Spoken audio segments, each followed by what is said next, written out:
Hello everyone, it's Lindsay, and today I am back with another Bible journaling process for you guys.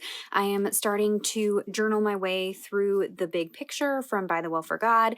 I will have my unboxing and what's in my cart videos linked down below if you hadn't seen those yet, if you hadn't seen this kit yet. This kit is for the month of December, though it is not like Advent themed or Christmas themed, so even though it's kind of Christmassy graphics, the devotional content is not themed around that. So it's not too late to grab it if you haven't grabbed it already. I have been kind of working my way through the devotional content here in my growth book. I've been sharing this over on Instagram, just taking all of my notes, writing out all the scripture, and the kind of theme of this devotional, we are looking at the Bible kind of its entirety. So looking at the kind of overarching theme from Genesis to Revelation and hitting the high points. So really good one to kind of work through, especially if you are new to being a Christian, reading your Bible. This is definitely a good one to start with. Or maybe you've been a Christian for a long time and just hadn't connected all the dots or needed a refresher. This is a good one. So I am starting on day 2 actually, and I'm not going to be Bible journaling every single day.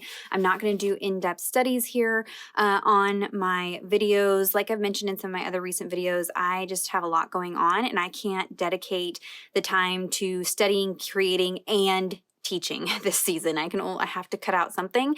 And so I would encourage you guys to work through the devotional. I have done lots of videos showing how I, pull commentary and notes and work through word studies and things like that. So there's a lot of resources here on my channel if you're new to doing that kind of study. But working on day 2, good to bad, this is where we start seeing kind of the turn before Noah. So before God basically restarts the earth, he wipes out all of humanity aside from Noah's family, Noah and his family. And so we're kind of talking about or focusing in on sin and where does sin come from. And so I come from in the sense of like, are we inherently prone to be sinful?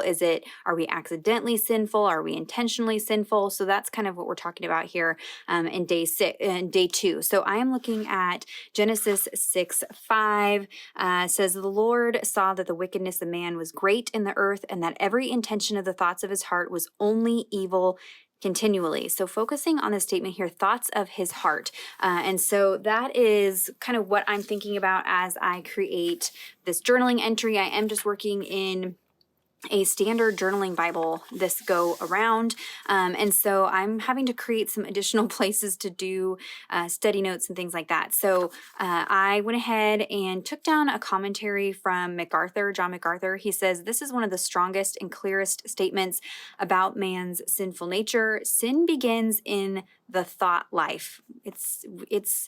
We begin thinking about it and then we act on it. And so he gives a cross-reference of James 1:13-15.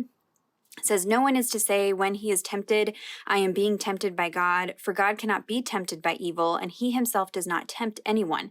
But each one is tempted when he is carried away and enticed by his own lust.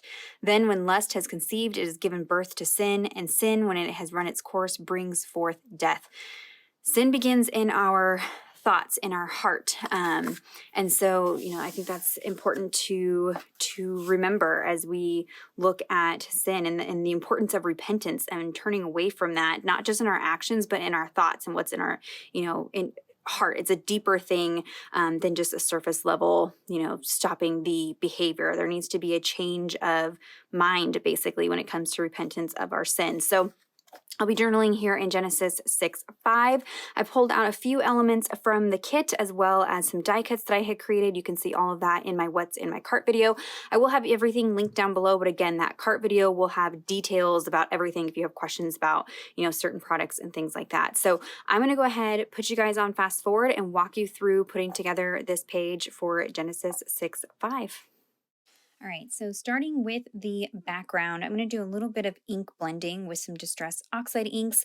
I'm going in with Worn Lipstick and Speckled Egg, and I'm using some makeup brushes to blend this in. This just gives me a little more control than using the traditional blending tools that you can get for distress inks, I can kind of build up the color to the intensity that I want.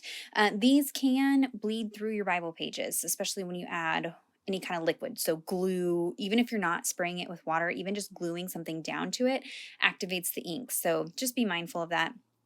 I am going to add a little bit of water. You can see here I spritzed like a fine mist to kind of help with the blend, and then I kind of splattered some water on there to give it kind of a snow-like texture. And now I'm going to add some snowflakes. So I made sure that the page was very, very, very dry because we are going to use some perfect pearl powders. So I pulled out the one of the smaller snowflakes from that Piece of God newer stamp set, and then I went into my stash and found the winter piece stamp set and pulled one of the smaller snowflakes out of that set. And I'm just going to stamp a few of these using some Versamark ink. This is a clear sticky ink. This is what I use with Perfect Pearls, and I'm just kind of building up layers for the background. So you've got that blended background, the water droplets. Now we're going to have the Perfect Pearl snowflakes, and then I have another layer to go over this. But I kind of dab on some of the Perfect Pearls and then lightly kind of dust it away. You want to make sure that your Versamark ink isn't too wet and juicy or your image will kind of smear. So I just kind of tap the Perfect Pearls on there and then brush it away. You do need to lightly mist the paper to set the Perfect Pearls. So lightly mist it with some water to set that.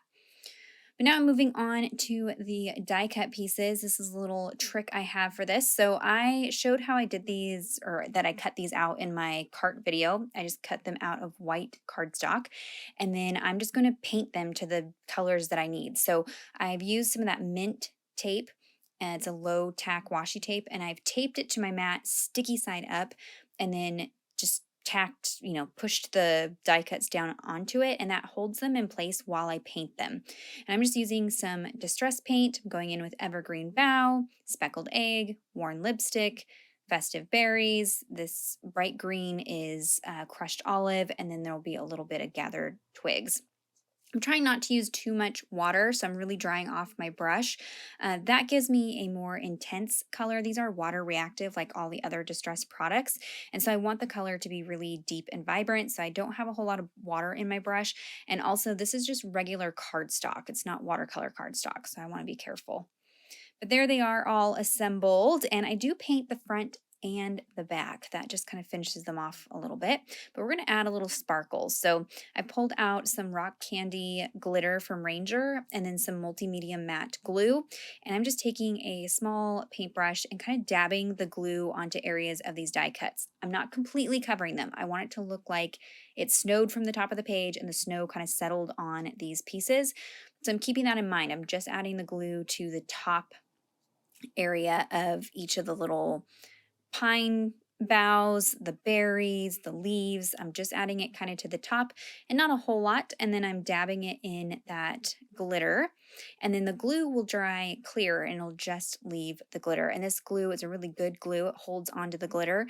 So I don't have to worry about, glitter mess coming out of my Bible.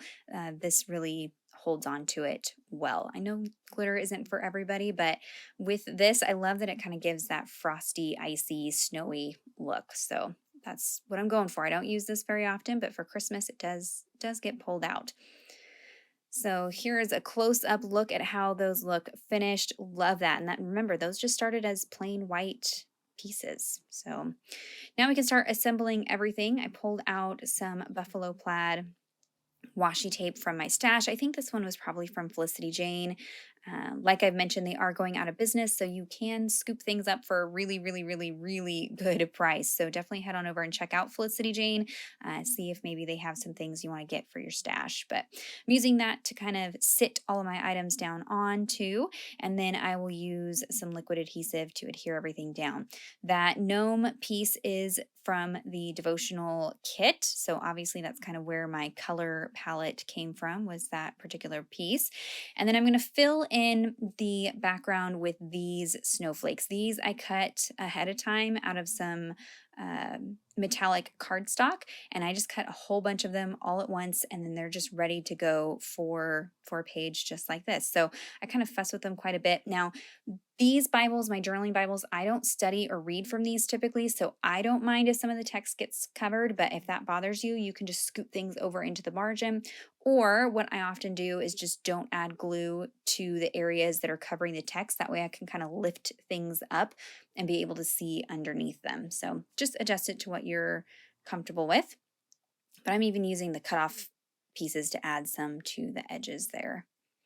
So I ran these labels through my typewriter to fill out my title. So my title is going to be Sin Begins in the Heart. I'm going to use the little Matthew stamps to stamp out heart. I'm using some Festive Berries Distress Oxide ink. These labels are great because they don't have a finish on them. They're matte, so they're very easy to type or stamp on. And with these stamps, I have found it helpful to stamp each letter individually. That way you get them nice and close together. I did place that on some white cardstock and then cut it out just to kind of give it some more substance because I was going to add it over the top of these die cut pieces. And I'm layering all of this on top of a piece of the pattern paper. So I actually cut that down to 3x4 like a journaling card, and I've already run it through my typewriter and typed out all the stuff that I want to have on there, all my notes on the back. And then I'm just layering all of these pieces on the front to create a title. So here's a way to add some more to your journaling pages in these smaller Bibles is by adding a card. And then this paper clip, I did a shorts and a reels video showing how I tinted silver paper clips to match this kit. So be sure to check that out if you haven't already. But there's a look at the finished page. And then on the back here, you can see there's a little bit of ghosting any of the areas where items were glued down over that ink or water was on there, but it's very easy to cover up. I'm not too worried about it. So there's a look at that finished entry. So if you have any questions or comments, be sure to leave those down below for me. Give this video a thumbs up if you enjoyed it. Check out the description box for links to everything, and subscribe to my channel if you're not already subscribed. And until next time, thank you so much. Bye-bye.